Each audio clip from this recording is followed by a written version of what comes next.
Trong buổi phỏng vấn, Triệu Lệ Dĩnh gọi Phùng Thiệu Phong là chồng cũ nhưng gọi tên anh rất thân mật, cư dân mạng kêu họ hãy về với nhau đi. Trong buổi phỏng vấn tưởng chừng rất bình thường ấy, không ai ngờ rằng chỉ một cách xưng hô, một nhịp gọi tên lại có thể khiến cả mạng xã hội chao đảo đến vậy.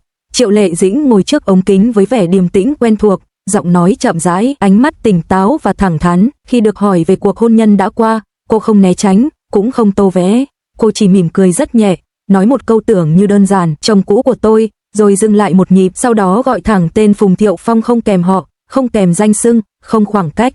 Chính khoảnh khắc ấy, rất ngắn, rất khẽ, lại trở thành tâm điểm của mọi cuộc bàn luận, bởi hai chữ chồng cũ được thốt ra một cách rõ ràng, lý trí, không nhập nhằng. Nhưng cách cô gọi tên anh thì lại hoàn toàn khác, không lạnh nhạt, không xã giao, không phải kiểu gọi tên của hai người đã cắt đứt mọi liên hệ. Đó là cách gọi của một người từng rất quen đến mức không cần phải điều chỉnh giọng điệu, không cần phải giữ khoảng cách bằng lời nói. Cư dân mạng tinh ý nhận ra, Triệu Lệ Dĩnh không gọi tên anh như gọi một người ngoài cuộc. Cô gọi như thể gọi một người vẫn đang tồn tại ở một vị trí rất cụ thể trong đời mình, dù vị trí ấy không còn là vợ chồng. Sau buổi phỏng vấn, đoạn clip lan truyền với tốc độ chóng mặt, không phải vì phát ngôn gây sốc, mà vì cảm xúc không thể giấu được trong từng chi tiết nhỏ. Ánh mắt của Triệu Lệ Dĩnh khi nhắc đến Phùng Thiệu Phong không né tránh, cũng không phòng thủ.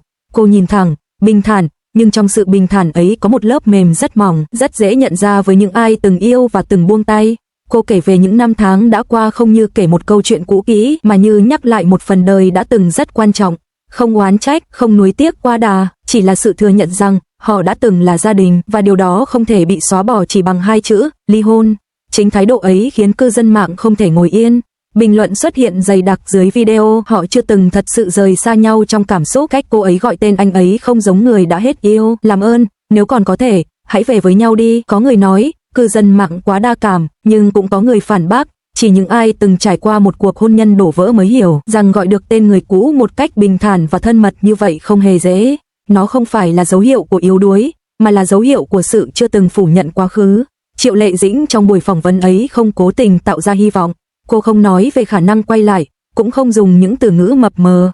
Nhưng chính việc cô không cắt đứt cảm xúc bằng ngôn từ lại khiến người ta tin rằng giữa cô và Phùng Thiệu Phong có một sợi dây chưa bao giờ bị đứt hẳn, chỉ là được buộc lòng hơn, sâu hơn, khó nhìn thấy hơn. Khi người dẫn chương trình hỏi thêm rằng, sau ly hôn, hai người có còn giữ liên lạc không? Triệu Lệ Dĩnh gật đầu rất khẽ, cô nói, họ vẫn là cha mẹ của một đứa trẻ, và điều đó khiến mọi mối quan hệ không thể đơn giản hóa thành hai chữ, xong rồi. Nhưng điều khiến khán giả chú ý không phải là nội dung câu trả lời, mà là nét mặt của cô khi nói điều đó không gượng gạo, không phải đang cố chứng minh điều gì, mà là một sự chấp nhận rất tự nhiên. Sau buổi phỏng vấn, rất nhiều bài viết phân tích xuất hiện, người ta mổ xẻ từng biểu cảm, từng từ ngữ. Có người cho rằng Triệu Lệ Dĩnh đã đủ trưởng thành để nói về chồng cũ mà không còn tổn thương. Có người lại tin rằng, chính vì còn trân trọng nên cô mới có thể gọi tên anh dịu dàng đến vậy. Và rồi, một câu nói của cư dân mạng được chia sẻ rộng rãi, không phải họ chưa từng làm lành, mà là họ chưa từng thật sự chia tay trong lòng. Câu nói ấy chạm đến rất nhiều người, bởi nó phản ánh đúng tâm lý của không ít cặp đôi ngoài đời. Có những mối quan hệ kết thúc trên giấy tờ, nhưng trong cảm xúc thì chỉ chuyển sang một hình thức khác, lặng lẽ hơn, sâu hơn, khó gọi tên hơn. Triệu Lệ Dĩnh không phải là người phụ nữ dễ để cảm xúc chi phối trước công chúng. Cô đã trải qua đủ thăng trầm để hiểu rằng mọi lời nói đều có thể bị phóng đại. Nhưng trong khoảnh khắc gọi tên Phùng Thiệu Phong, có lẽ cô đã không nghĩ nhiều đến phản ứng của mạng xã hội. Đó chỉ là một phản xạ rất thật, phản xạ của một người từng yêu sâu, từng sống chung, từng chia sẻ những năm tháng quan trọng nhất của đời người.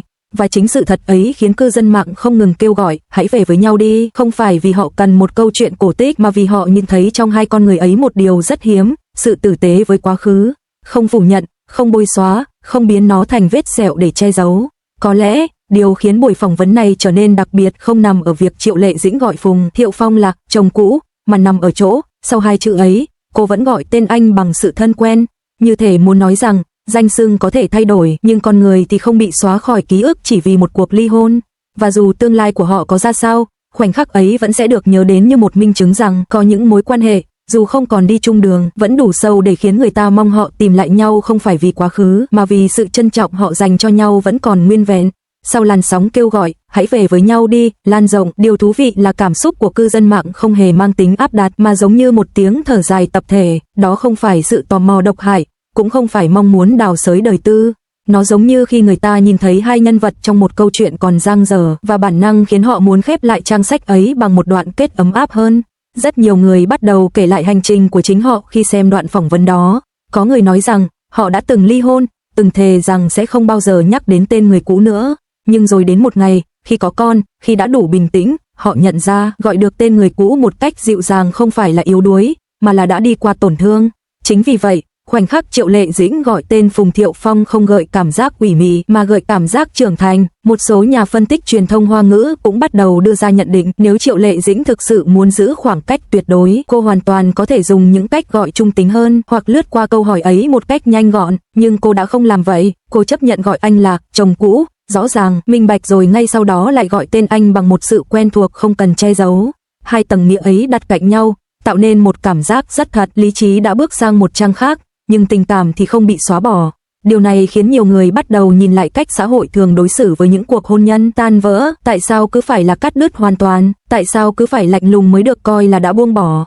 Triệu Lệ Dĩnh, bằng cách nói rất tự nhiên của mình, vô tình đặt ra một câu hỏi lớn hơn: liệu có thể tồn tại một kiểu quan hệ sau ly hôn vừa rõ ràng ranh giới, vừa giữ được sự tôn trọng và thân tình hay không? Cư dân mạng gọi đó là mối quan hệ ở giữa, không phải vợ chồng, không còn yêu theo nghĩa cũ, nhưng cũng không phải người dưng, và trong mối quan hệ ấy, cách gọi tên đóng vai trò như một tấm gương phản chiếu nội tâm.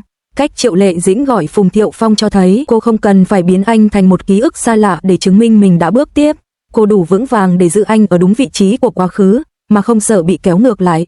Sự việc càng trở nên thú vị khi một số đoạn phỏng vấn cũ của Phùng Thiệu Phong được cư dân mạng đào lại. Trong đó, anh cũng từng nhắc đến Triệu Lệ Dĩnh với giọng điệu rất tương tự, không dùng những từ ngữ nặng nề, cũng không cố gắng tạo khoảng cách. Hai người, theo cách riêng của mình, dường như đã đạt được một sự đồng thuận thầm lặng, không biến quá khứ thành điều cấm kỵ. Chính sự đồng điệu ấy khiến lời kêu gọi hãy về với nhau đi không hẳn là mong muốn họ quay lại ngay lập tức, mà giống một lời chúc rằng nếu còn có thể hãy cho nhau thêm một cơ hội, không phải để lặp lại những gì đã sai, mà để viết tiếp bằng một cách khác, trưởng thành hơn, hiểu nhau hơn. Nhưng cũng có rất nhiều tiếng nói tỉnh táo, họ nhắc rằng đôi khi yêu thương không nhất thiết phải quay về hình thức cũ. Có những mối quan hệ đẹp nhất khi được giữ ở khoảng cách vừa đủ. Triệu Lệ Dĩnh gọi Phùng Thiệu Phong thân mật có thể không phải là tín hiệu của tái hợp, mà là minh chứng cho một điều còn hiếm hơn, một cuộc ly hôn văn minh về mặt cảm xúc. Và chính điều đó lại khiến câu chuyện này kéo dài đến vậy trong tâm trí công chúng. Nó không cho người ta một đáp án rõ ràng, nó để lại một khoảng lặng, nơi mỗi người tự chiếu vào đó trải nghiệm của chính mình. Người còn hy vọng thì thấy hy vọng, người đã buông tay thì thấy sự nhẹ nhõm, người từng tổn thương thì thấy được an ủi. Triệu Lệ Dĩnh, sau buổi phỏng vấn ấy, không lên tiếng giải thích thêm. Cô không đính chính, cũng không tận dụng làn sóng dư luận để tạo hình ảnh. Sự im lặng của cô càng khiến khoảnh khắc gọi tên kia trở nên thuần khiết hơn. Bởi nếu đó là một chiến lược truyền thông, hẳn nó đã được tiếp nối bằng những động thái khác. Nhưng không có gì cả, chỉ có một đoạn phỏng vấn, và một cách gọi tên rất thật. Có lẽ, chính sự, không cố ý, ấy mới là điều làm người ta rung động. Trong thế giới giải trí nơi mọi thứ đều có thể được tính toán, việc một cảm xúc xuất hiện tự nhiên lại trở thành điều quý giá. Và cư dân mạng, dù ồn ào, cũng nhận ra điều đó. Họ không chỉ nhìn thấy hai ngôi sao nổi tiếng, mà nhìn thấy hai con người từng rất gần, nay học cách đứng cạnh nhau trong ký ức mà không làm đau nhau thêm lần nào nữa.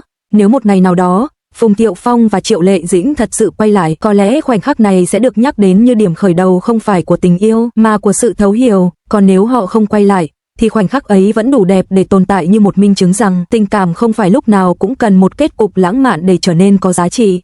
Và có lẽ, điều khiến cư dân mạng đồng loạt nói hãy về với nhau đi, không chỉ vì họ mong một cái kết viên mãn cho hai người, mà vì họ mong cho chính mình.